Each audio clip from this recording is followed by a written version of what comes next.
Hello everyone, I am here to share my journey of becoming a mother and a childbirth educator while I was thriving as a corporate lawyer. So in 2020, COVID hit us, rather the entire nation. There was not much to do. Quarantine was the new norm. And coincidentally, I had quit my job in November 2019 as a corporate lawyer. And in January 2020, I again started interviewing for a new job offer which were closer to our new house we had moved into. But COVID came as a big surprise, and I was spending much time at home with my husband. And we decided to have our first child. And God was kind enough, we conceived in the very first month when we tried. Soon we found out that I am pregnant.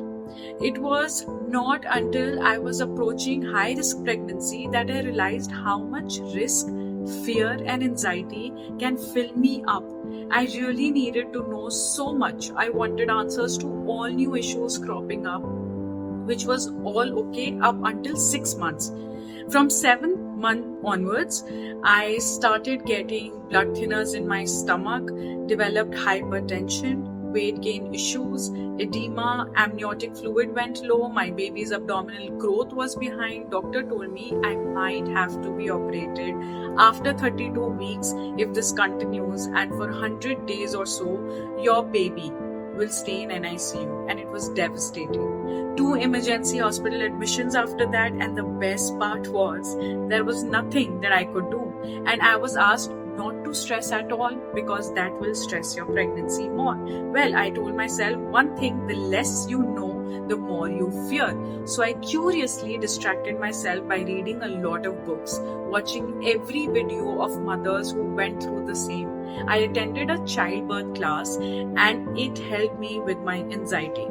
I now tried to prepare my body and mind for what could happen. I stayed positive and trusted the process. I shut all the fears and stress that caused me so much anxiety. I just never stopped learning and empowering myself.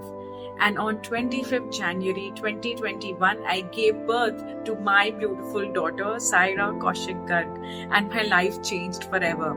The best part is that I learned to trust my body and allow it to work. We made it to 38 weeks, yay! And my daughter was healthy. She did not go to the NICU even for general observation. Touch wood. And just like every strong mother, I embraced my motherhood journey as it came. I remember while I was taking these classes and reading books just to help and empower myself, I knew I wanted to tell and share my story and educate every mother who feels that they are all alone. I studied and gave my exams while exclusively breastfeeding my little one. And remember, COVID time meant no extra help. I want to share my journey and create this channel to empower and educate every mother who, like me, did not know how, what, when. So join in by subscribing to my channel, where we will talk about anything and everything regarding birth and beyond, and share your birthing stories and thoughts if you have any in the comments below.